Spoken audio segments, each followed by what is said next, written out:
You're listening to the Teach Better Talk podcast featuring expert educators eager to share progressive tactics to reach more students. Teach Better Talk is created by teachers and fueled by passion. Let's get started.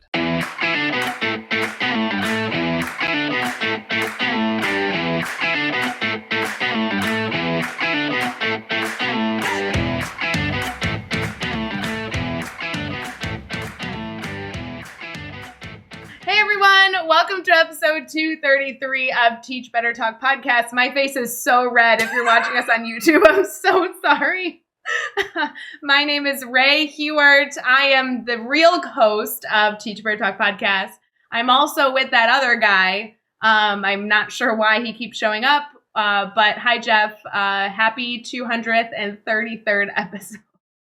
Is that how you say that number, 233rd? Guys, she can't do it because it's not written down. Anyway, if you're watching on YouTube, you're seeing us both just crying because we were laughing before this. Thanks, Ray. I think thanks. I'm gonna say for that lovely intro. Excited, a lot of exciting stuff going on. That's why we got talking about all kinds of stuff going on with the team. And that throws you off. It gets you out of podcast mode. And then we're like, okay, now let's do the intro. And I'm like, well, that's not a good idea. We should have done this first. So I'm giving you your out. Guys, there's your excuse. It's all good. It's a great out because all of our listeners know that we are a dynamic duo where I do all the work and you literally do nothing. Yep, and that's what we were talking about before we started recording is Jeff was like, hey, can you update me on like these 12 things that the Teach Better team's doing in the month of December? And I'm like, yeah. So I'm going through the checklist. I'm going through all this stuff. And you were like, thanks for updating me on the world. Let's go record podcast. What's with the hands? Your hands just went up. I get really excited because I don't think you meant to do it, but you said these 12 things. And I'm like, oh, you mean like 12 hours? Like those 12 things? Is that what we're talking about? What about 12 hours? Is that what you were referring to? That's not what you didn't mean to do that. I was like foreshadowing. You just didn't know it. I was foreshadowing. Yes. Hey friends, guess what? We are publicly announcing, right or wrong. You better get your calendars out, open up your phone, open up your planner. The team is going live for 12 hours this December. Remember when we did this, Jeff? It was in the summer, you and I and the whole team was live for 12 hours over the summer. Back in June, we're doing it again. And we're doing it again. We did it back in June. It was awesome. We gave away thousands and thousands of dollars worth of stuff. We're gonna do that again. This is happening. Did we tell them the day? We told them the day, right? Because you told them to do it. So it's Tuesday, December 29th. We will start at 8 a.m. Eastern. And go to 8 p.m. Eastern, assuming that Ray approves the schedule I laid out that starts and ends at that time. That's the plan. And we're dare I say, slightly more organized for this one. So the fun thing about last one, if you remember the last time, I pitched it to you. Well, first off, I'm like, hey, talk me out of this, and you didn't. And then you asked, when do you want to talk? When do you want to do it? And he was like, tomorrow. Well, you were asking me, when do I want to get together and plan for it? And I gave you a day that was less than 2 weeks out. And you were like, kind of weird to wait 2 weeks to talk about this. But I was talking about, no, we're like doing it on that day. And then you figured that out like a day or two later. And you're like, oh, so we should, okay. And it went well. It was great. So guys, we planned this 12-hour live in just a few days. We had all these guests join us. Essentially, every half an hour, someone new came and joined the live stream. 12 hours long. We had numerous people watch all 12 hours live with us. Yes. And I want to do some reflection on how that experience was, but just to say it again so you can write it down, throw this in your phone, because you guys know if you're listening, especially on an iPhone, you can like continue to listen to the podcast, but go over to the calendar and add this to your calendar right now as a full day 12-hour event that the Teach Better team is going live at 8 a.m. Eastern. Jeff, I want you to tell me, we were live for 12 hours, and needless to say, there were some memorable moments. But if you could pinpoint one of the biggest things you remember from that day, if you had to pick one thing, what would that be? Because I have mine very clearly etched in my head. So one thing I remember from that day, this is weird, it's not really a moment, but like I stood for all but 30 minutes of that entire day. I had my standing desk going. Here's what I don't remember. One thing I don't remember is ever using the restroom or eating anything. I don't know if we did or not.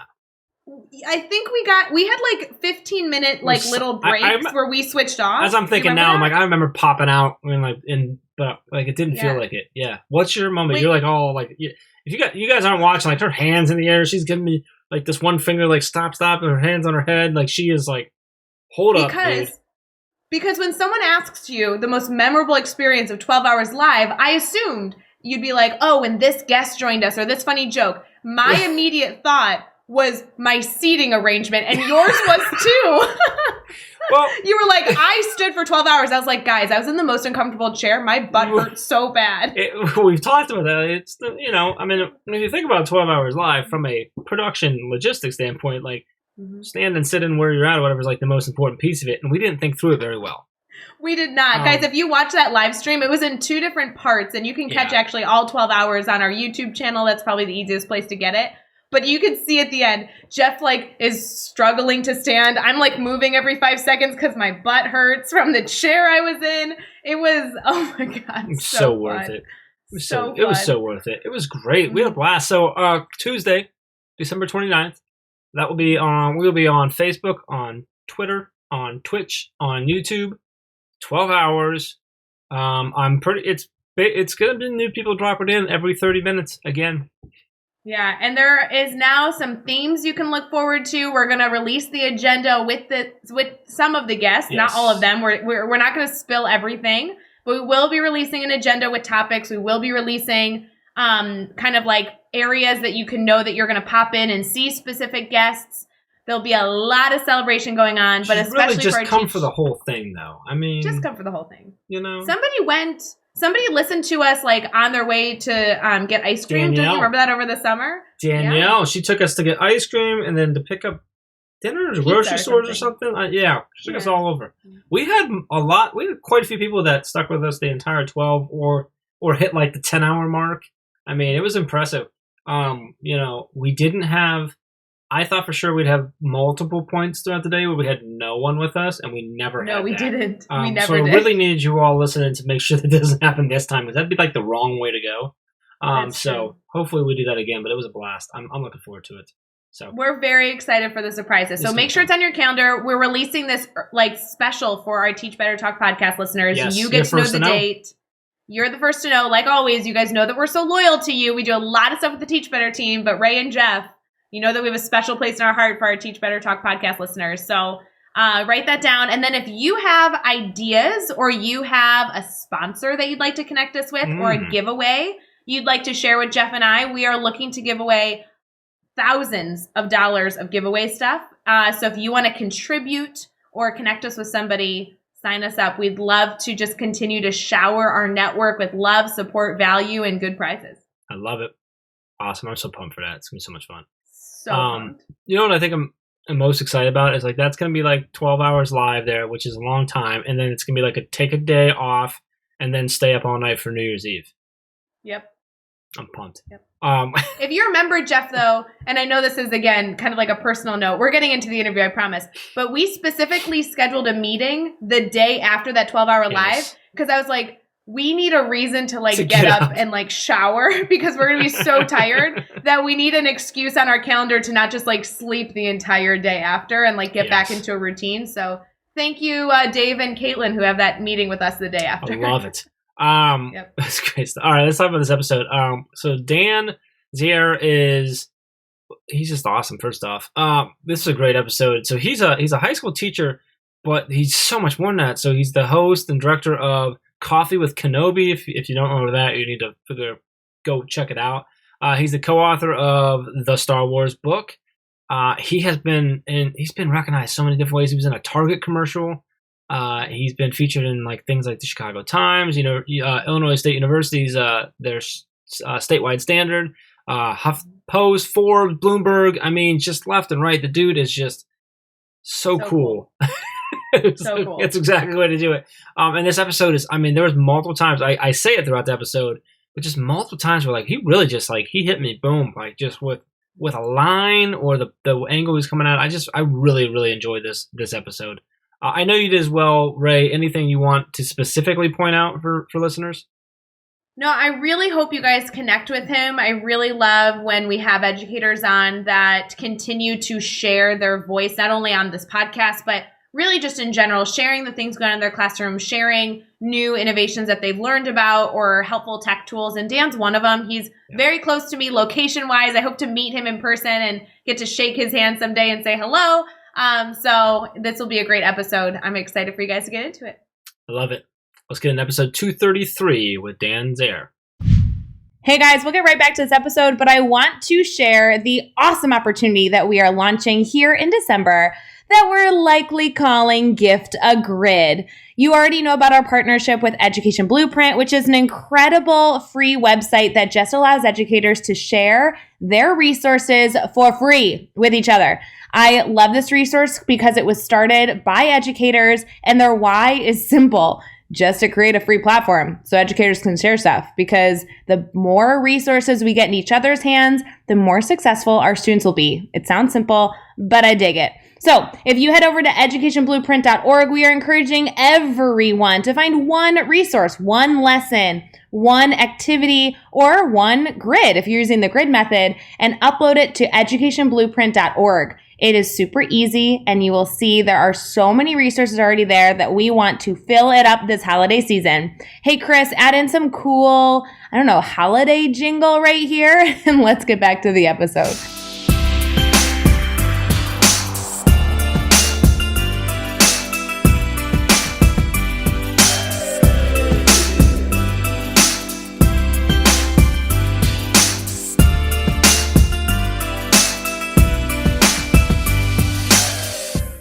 All right, we are here and we are chatting with Dan Zehr. And Dan, so awesome to have you on the podcast. Super excited to kind of get to know you, to get more about your story, and to dive into that with you tonight. Before we get too far into things, man, how are you feeling right now? I'm feeling great, and thank you both so very much for having me on the show. I'm a big fan. Obviously, education is my passion, as you both can relate to. So I am ready to do this. I think it's great. We've been in school, I'd say half days ever since August, and things are going well. Well, Dan, I'm so thrilled you're here. We were joking before we started recording that you and I have been at numerous conferences together and not really been able to have a conversation to get to know each other. So consider this our first, get to know you thing. I'm so stoked for this because I've seen your work all over the place. Seems like everyone across the state knows you. So I'm super thrilled to hear more about your story. Before we get too far into it, though, I'd love for you to introduce yourself to our listeners a little bit, kind of asking that age-old question of, hey, Dan, what do you do? How do you describe yourself? Right. Well, thank you. Well, I'm a high school educator. I teach English to primarily seniors. I teach British literature, mythology, and I teach a dual credit composition course. And education is my second career. I worked in insurance for 7.5 years. And for a lot of people, that works very well for them. But to me, I felt like something was missing from my life, and I wasn't really quite sure what that was. I, of course, spend a lot of time thinking about education, but I always found myself finding reasons why I shouldn't be a teacher. But eventually, enough kept happening in my life where I decided to only look at reasons why I should. It became very clear. I went back to school for 2.5 years to become a teacher. And then shortly after that, I got the job. Because I got the job, I met my wife. Because I met my wife, I ended up starting this podcast. So once you start saying yes to what you're passionate about and open up to who you're supposed to be, great things can happen. Oh, wow. I love that. That's a lesson right there. We could just end the episode with that right there. Once you open up to what you're passionate about. I love that. So let's talk about some of those things. You have a lot going on that in some really cool stuff, and you have this love for Star Wars and the way you've combined that with education and how you mix these in. And you got Coffee with Kenobi. You've got a book. You've got all kinds of stuff. You've been recognized all over the place. I'm trying to zero in here, but let's start with Coffee with Kenobi. Can you kind of take us there, kind of, for anyone who isn't aware of it, what is that all about? What is that? And how did you get there? How did that become a thing? Right. Well, Coffee with Kenobi is a podcast that I got the idea for because when I was teaching, I think Hamlet, and I started thinking about the questions that we were asking. I have the students. I did my graduate thesis on rhetorical analysis and critical thinking, and having students come up with questions to lead discussions for books. And when we were doing one of these sessions, I realized that Star Wars would be a great lens to filter that through. So that eventually led to, hey, Coffee with Kenobi. Because as you both know, with the podcast, there are a lot of different podcasts about the same topic. So you have to narrow down and be very specific and nuanced about your angle, your perspective, your certain point of view. So then it became Coffee with Kenobi. And eventually the word got out that I was an educator that used Star Wars in my classroom, which got the attention of Lucasfilm. So I started writing for StarWars.com about Star Wars and education, among other things. Because to me, Star Wars is our modern mythology. It's very much a literary language in and of itself. So that is just the popular culture vessel that I use. And eventually that got the attention of, like I said, Lucasfilm and Disney. And then Target a couple of years ago flew me out to Hollywood, and I was in a Target commercial showing how I use Star Wars and Shakespeare together. And as of now, it's got over 5 million views on Facebook alone. So the word is getting out. I love it. That's so cool. And it gets me excited to lead right into this next question. So some people listen to hearing all of this and these things that you've done, these really cool pieces of success that you've been having with all of this stuff. A lot of times you can go, oh man, this is a guy who figured it out. He's just been rocking and rolling. But I know there's challenges along the way. There's failures, there's missteps, there's mistakes that have been made. And I'd love for you to share with us about a time that you've had a failure or a setback that you've had to overcome. Kind of take us there with you. What happened? How did you overcome that? And what did you take away from that experience? Absolutely. Well, I think there are a lot of things when you're following your passions. And I think that I know Ray's talked about this a lot through the years as well. But to me, the biggest setback I had was listening to those voices that would sometimes say, are you sure this is a good idea? Or the things that introduce doubt into your world. I have found that you can tell who your friends are not by your failures, but by your successes. And that can be challenging for a lot of people. I know when I switched from insurance to education, I would say overwhelmingly so many people in my previous profession said, I love that you're doing this. I admire it, but I couldn't do that. And I would say, why? And they would say, because that's a really big risk. I don't know what would happen on the other side of things. So I think success is exciting, but it also brings doubt and frustration and confusion. And I think a lot of people who desperately want to try something different or are motivated to try a different way of looking at the world, sometimes it's easier to doubt and to cast shadows on things that you don't understand as opposed to following through with that. And if I could say one of my biggest challenges I had early on was listening to that too much and letting that kind of get into my subconscious. And eventually my wife said to me, you know what, why are you letting those people, live rent free in your brain? Why does it matter what they think, or why does it matter what they say? You should focus on what you believe in and what you're passionate about, because ultimately, and I tell this to my students all the time, you don't have to apologize for who you are. You don't have to apologize for what you're passionate about. You just have to find a creative way to make it work for you. And then the chips fall where they may. And sometimes it's a really, really challenging lesson to learn. But once you do, then doors start flying open. Then when Target or Lucasfilm or Disney comes calling, you don't think or doubt anymore because you realize, you know what, this is okay. This is who I am. This is what I'm passionate about. And I'm going to make this work for me because I think this popular culture venue is a way to open up students to intellectual honesty and critical thinking. They can start thinking about their world, about what makes them tick. Because what does Star Wars do, really? It shows us to work with people from different backgrounds, different perspectives. It shows to stand up for what you believe in overwhelming obstacles. It shows you to believe in things you can't always see. It shows you that you have a path, you have a destiny for yourself, and you have to unabashedly chase that down. And that's what I've been trying to do. Dan, I love that story so much. I absolutely love the focus on following your passion and finding a creative way that it works for you. And I relate to that in so many ways. I don't want to go into my story now because we're talking about you, but it's crazy how much that just spoke to me just at a really deep level. So I just really appreciate that a whole lot. I'm glad. I want to flip it now. Let's talk about a successful moment. And this could be something big or something small, but same thing. Take us there with you. Tell us what happened. Why was it a success for you? And then what did you take away from that experience? Absolutely. Well, there have been a lot of wonderful moments. The best moments for me, because a lot of people say, well, how do you use Star Wars in your classroom? Because I think there's a misnomer that I'd sit there and put on a movie and I'd stand in the back of the room with a lightsaber and run around the classroom. That only happened once. Just kidding. Yeah, I was going to say, is that not what happens? Because I had this great image in my head that that's actually what your classroom was like. Come on. Right. Well, I mean, if you're ever a guest speaker, we can like have a lightsaber fight in the back of the classroom. That would be fun. No, what it actually is, it's just one venue that we have. And at the end of the semester, what I do is I have students, use their phones because you're carrying a microphone around with you all the time. And I have them write, practice, prepare, and research a 5-minute segment for my podcast, Coffee with Kenobi. And then I use their analysis, their rhetoric, their dialogue together, and I put that into the show. And at first they are not sure what to think about that. And then when I find out that I've got 40 to 50,000 listeners, then they get really intimidated. And I say, no, you're thinking about this the wrong way. Intimidation and pressure is for people who aren't prepared. You are prepared. You've been studying mythology the entire semester. You're ready for this. So this is what we're going to do. So they learn about collaboration. They learn about teamwork. They learn about hard work and research, because you can't just rip something off the internet and use that in your dialogue on the show, because the odds are good that either I wrote it or somebody that I know wrote it, and they're going to see through that pretty quickly. So I love that. It's really empowering. So sometimes there are students that are so shy that they won't talk the entire class.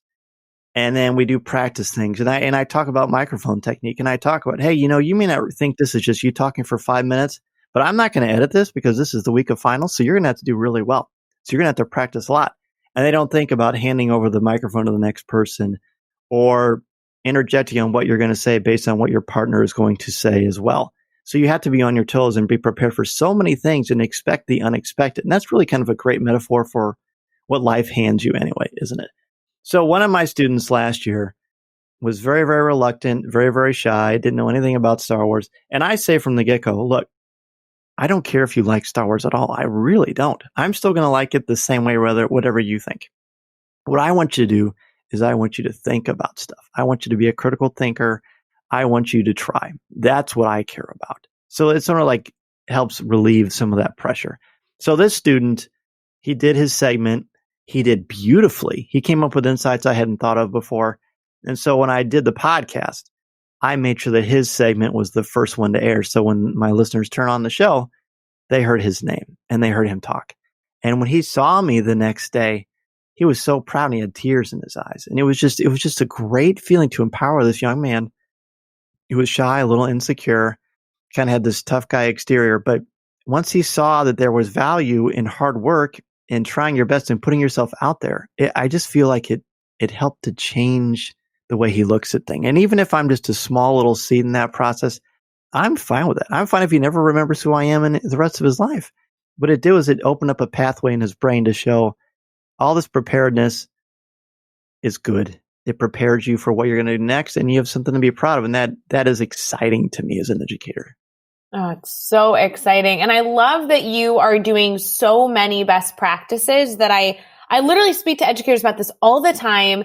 And nobody is a big statement, but a lot of educators struggle bringing all these pieces together: relevancy to students, connection to real world application, bringing in different modalities of learning. I mean, you're doing so many different things in your classroom, just striving to help your students in the best way you know how.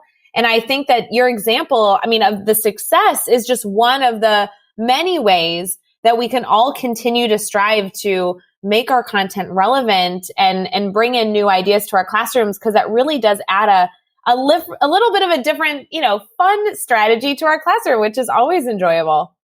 Oh, amen to that, because I'm very much about engagement. I'm very much about that. If I got to jump around and stand on my head or use a lightsaber or whatever to get them interested, that's fine. That's just opening up a pathway. That's opening up a gateway to learning. Because when I was going to school to be a teacher, I had an advisor say to me, "You know what your problem is, Dan?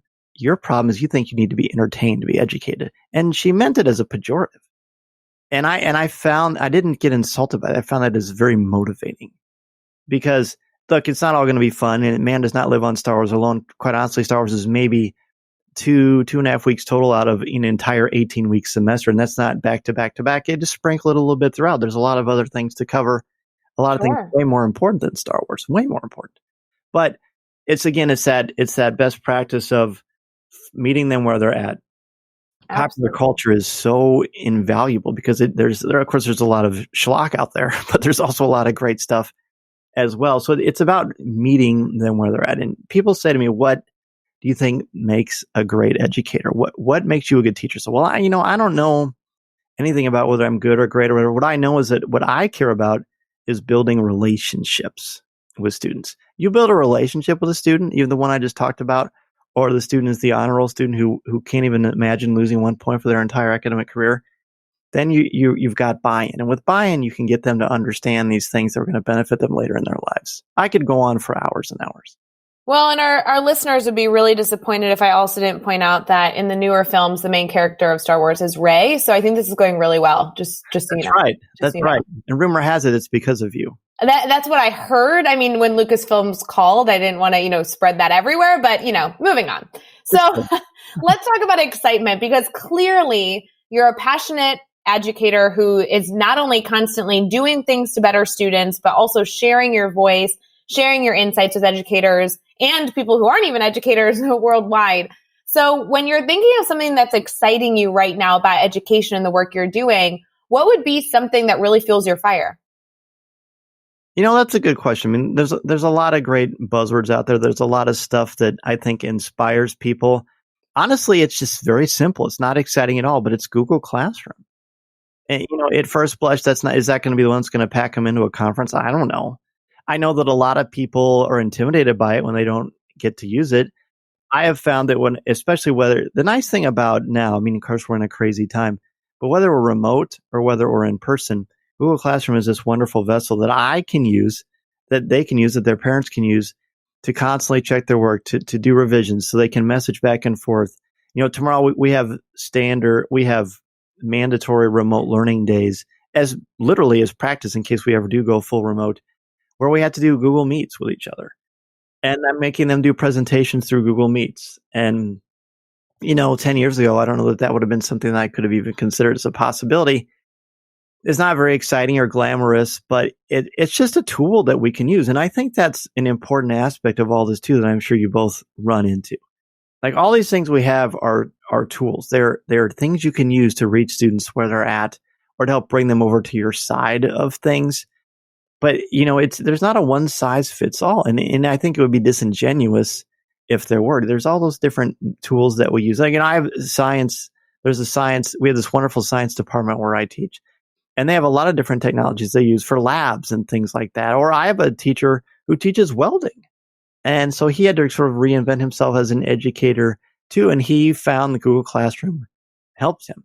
Because at first he said to me, what am I going to do? I can't expect kids to be able to weld at their houses. And that's probably true.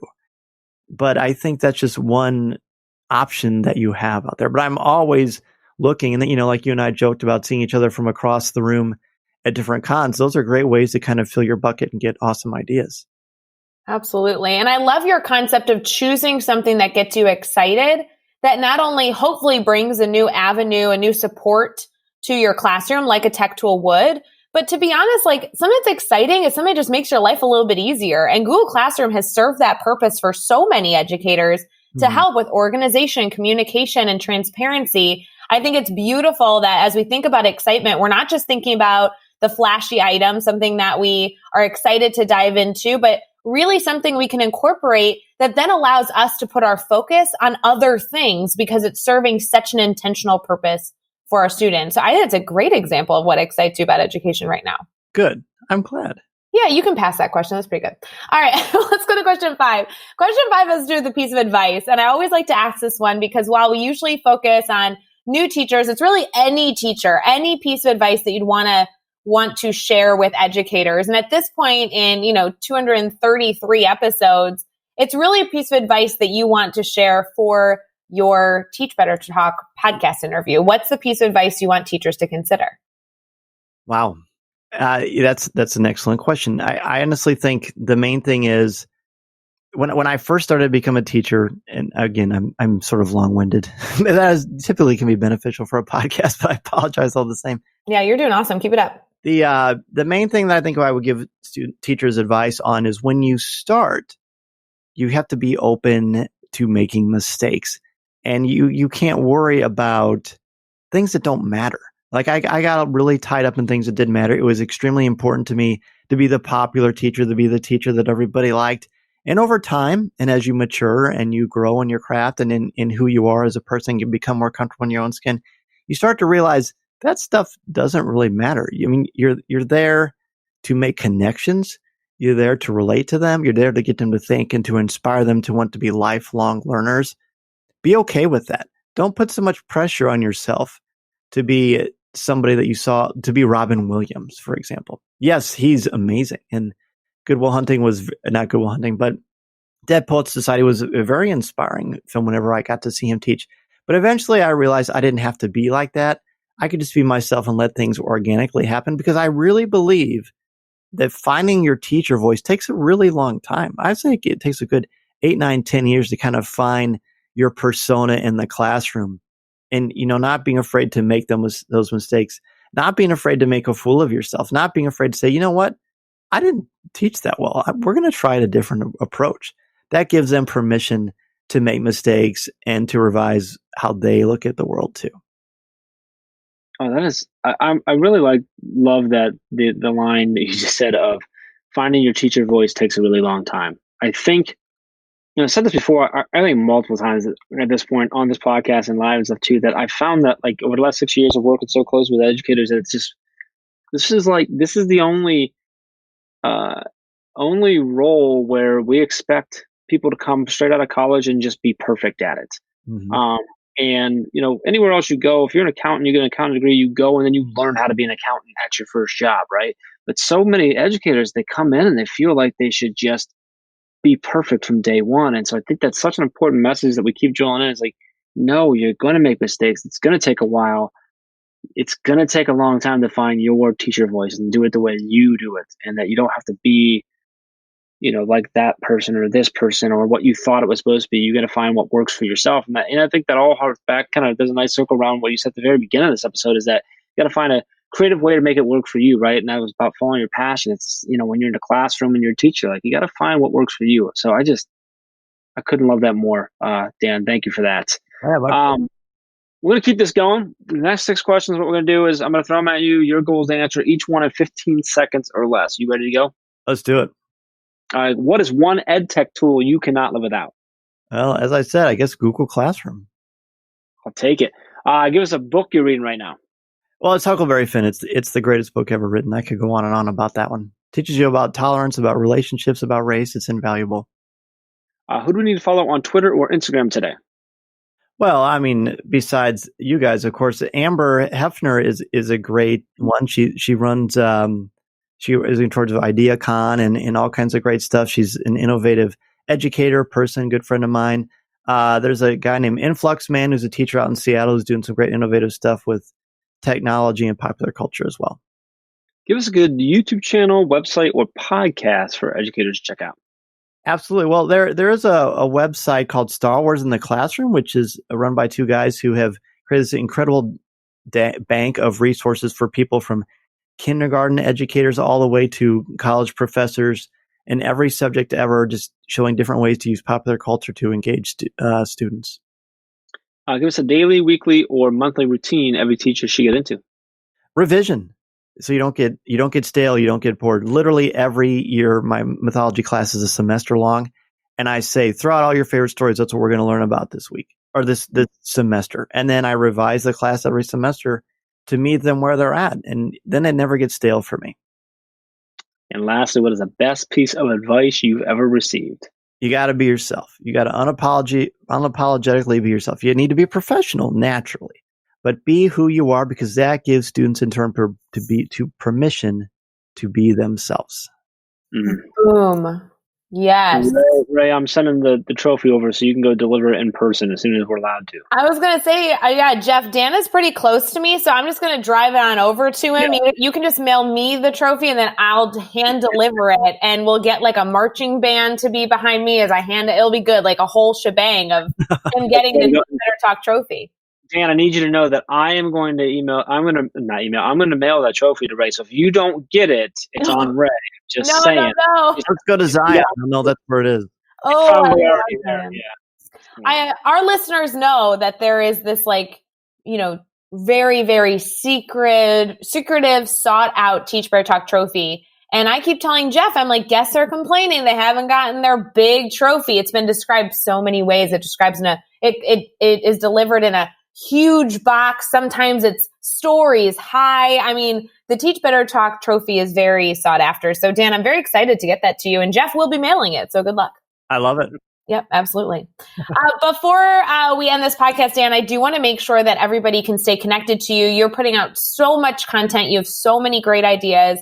And your overall mission, which you shared numerous times here, is truly just to be an educator for students. Do best by them. Make sure they're engaged, connect content, and always use those best practice strategies. I think that everybody should be connecting with the work that you're doing, because every time we surround ourselves with good people, we get better as educators. And so I want to make sure that they know where they can head. I know there's a lot of options. So where should they connect with you? Awesome. Well, hey, thank you both very much for continuing to light that fire for so many of us and being an inspiration. I really, really appreciate it. If you want to connect with me, you can reach out to me at Mr. Zehr, MRZEHR on Twitter, ZEHR on Twitter. And then if you want to follow Coffee with Kenobi, you can find us on our website. You can follow us on Facebook, Instagram, Twitter, Pinterest, all that good stuff. I wrote a book with Lucasfilm's Pablo Hidalgo and Cole Horton called The Star Wars Book. It's a series of curated essays that has you looking at the world of Star Wars from a much more critical, analytical lens. And then if you have a podcast or blog or want to build your brand, you can go to danzmedia.com and I can help you get that process started. I love it. You can find all the links and all the resources and everything we talked about in this episode over at teachbetter.com, as well as those really important links for connecting with Dan and keeping this conversation going. So make sure you head over to teachbetter.com for all of that. Be sure to hit subscribe so you don't miss any upcoming episodes. And if you can give us a rating and a review, we'd really appreciate that as well. And let's keep taking this one step further. Think of just 3 of your colleagues who need to hear these amazing stories and connect with these amazing educators, and just share this podcast with them. Dan, this was an awesome episode. There were so many moments where it just like hit me, where like I forgot we were on a podcast. You were speaking to me, which I love. That's such a cool moment when that happened. So I just really, really appreciate you, everything you do, and the creative and amazing ways that you do it. And then for coming on and sharing your story with us and spending some time with us tonight. Thank you. Thank you, Jeff. And thank you, Ray. It was an absolute pleasure. Happy to come on anytime. And until next time, let's get out there. Let's teach better.